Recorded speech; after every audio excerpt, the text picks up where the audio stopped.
W dzisiejszym odcinku Krypto Ogłoszeń opowiemy o aktualizacji gry MetaShotter. Wspomnimy również o wprowadzeniu aktualizacji sieci Avalanche na Crypto.com oraz poinformujemy Was o starcie 6. tygodnia sezonu FTO na Chiliz.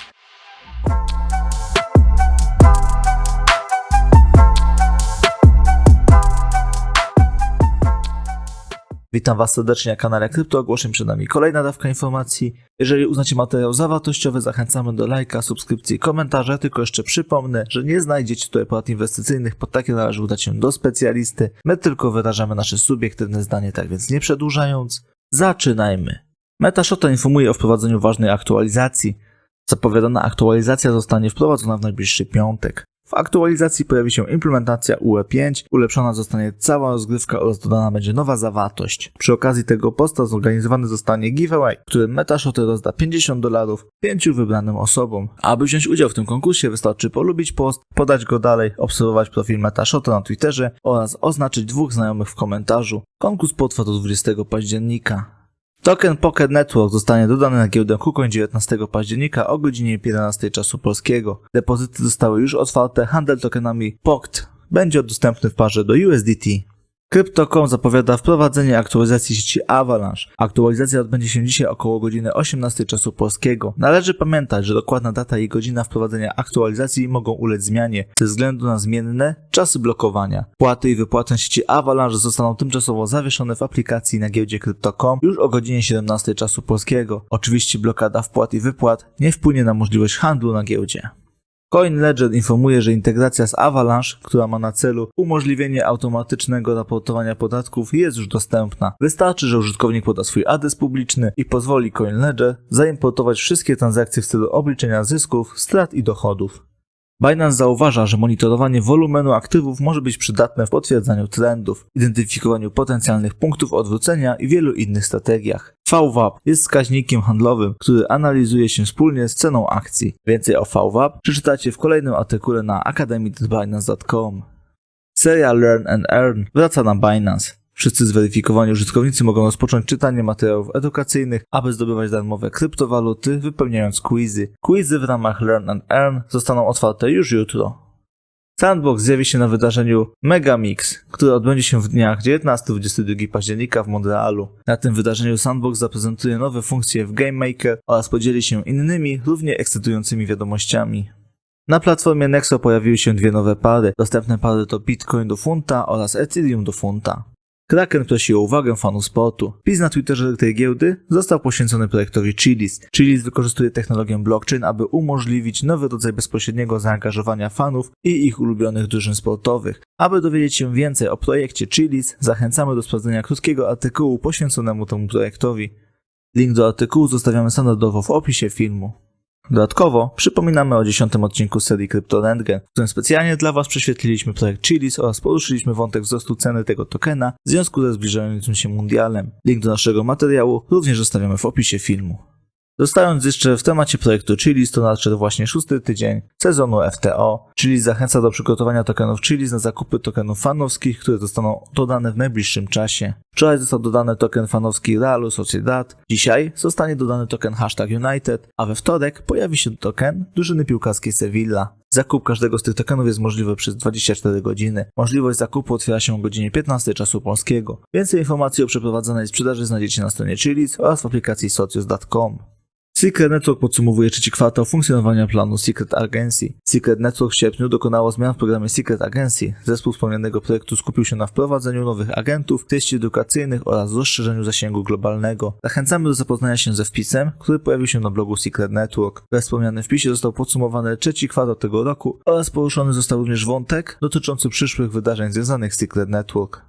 Chainlink dokonuje aktualizacji swojej Akademii Chainlink. W ramach tego upgrade'u pojawił się zupełnie nowy kurs obejmujący Wi-Fi LV2. Zostały zaktualizowane quizy oraz zostało dodane automatyczne wydawanie ukończenia kursu NFT.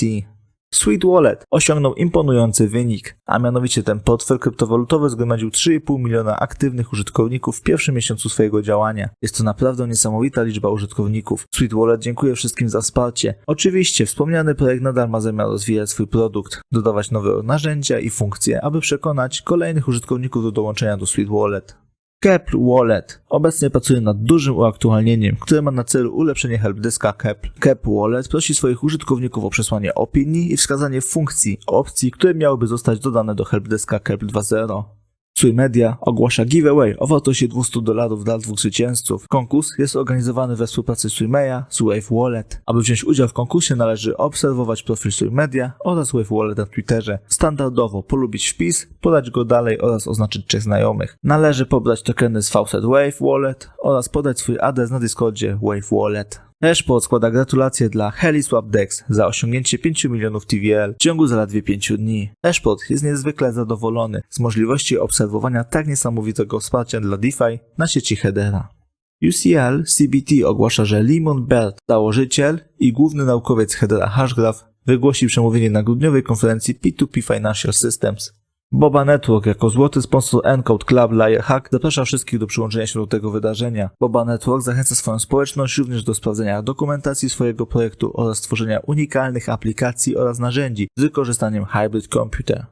Zone of Avoidance ogłasza nawiązanie partnerstwa z Xandar. Do tweeta załączono artykuł, w którym zostały opisane szczegóły partnerstwa nawiązanego między wspomnianymi projektami, będącymi grami Play to Earn. Polygon rozpoczyna współpracę z Hetchy Labs. Współpraca ma na celu wdrażanie firm zajmujących się grami na sieci Web2 i milionów użytkowników internetu w Korei do świata Web3. Hetchy Labs to portfel blockchain i dostawca usług bezpieczeństwa. Hetchy Labs ma na swoim koncie współpracę m.in. z OneInch, SushiSwap oraz Clayton. Jako partner portfela firmy Polygon Face Wallet, Hetchy Labs umożliwi 53 000 DApps na sieci Polygon zapewnienie doświadczeń onboardingowych podobnych do sieci Web2. Face Wallet to nieobjęty ochroną portfel w aplikacji z jednokrotnym logowaniem przeznaczonym dla użytkowników, którzy nie są zaznajomieni ze zdecentralizowanymi usługami. Casper Network chce włączyć open source i otwarty standard Axus, który umożliwi zabezpieczenie finansowe i innowacje w technologii blockchain. Rafl Kubli z Casper Association przedstawia to rozwiązanie w artykule, który możecie znaleźć na nasdaq.com.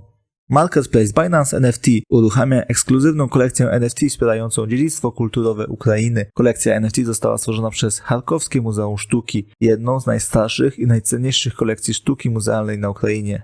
Yassin El-Mandria, analityk ARK Invest, w wywiadzie dla Bloomberga wymienił zalety tej kryptowaluty oraz zwrócił uwagę na zdolność Bitcoina do przechowywania wartości przeprowadzanych rozliczeń i możliwości działania jako swoista polisa ubezpieczeniowa na czas kryzysu. Zwracając uwagę na wszystkie wspomniane korzyści, Yassin El-Mandria stwierdził, że kapitalizacja rynkowa BTC ma szansę w przeciągu paru lat osiągnąć poziom $28 bilionów. Taka wartość kapitalizacji przełoży się na wycenę jednego bitcoina na wartość ponad $1 miliona.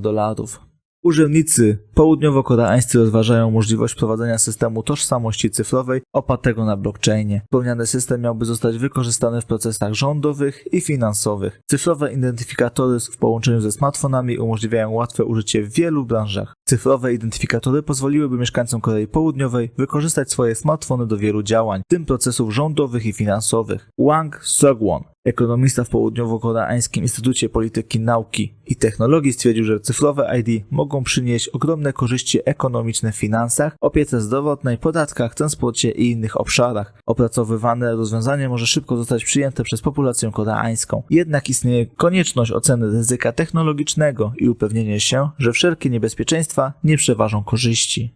Japońska korporacja technologiczna Fujitsu i Instytut Badawczy RIKEN zamierzają wprowadzić w 2023 roku komputer kwantowy dla firm. Będzie to komputer znacznie potężniejszy niż Frontier, czyli dotychczas najszybszy na świecie superkomputer zbudowany przez Hewlett-Packard. Komputer stworzony przez Fujitsu i Instytut Badawczy RIKEN ma być początkowo wykorzystywany do prognozowania finansowego i opracowywania nowych leków. Nowy komputer Fujitsu będzie wykorzystywał tzw. materiały nadprzewodnikowe. Wspomniane materiały wykazują zerowy opór elektryczny przy schłodzeniu do temperatury zbliżonej do poziomu znanego jako zero absolutne. Prezes Fujitsu Vivek Mahayan w wywiadzie ze CNBC z 14 października 2022 roku stwierdził, że obliczenia kwantowe mają potencjał, aby zmienić świat na masowym poziomie. Komputery kwantowe pomogą rozwiązać problemy w dynamice molekularnej, finansach oraz medycynie. To tyle z informacji, które dla Was dzisiaj przygotowaliśmy. Jeżeli uznacie materiał za wartościowy, zachęcamy do lajka, subskrypcji, komentarza. Dziękuję Wam za uwagę i życzę miłego dnia bądź wieczoru. Cześć!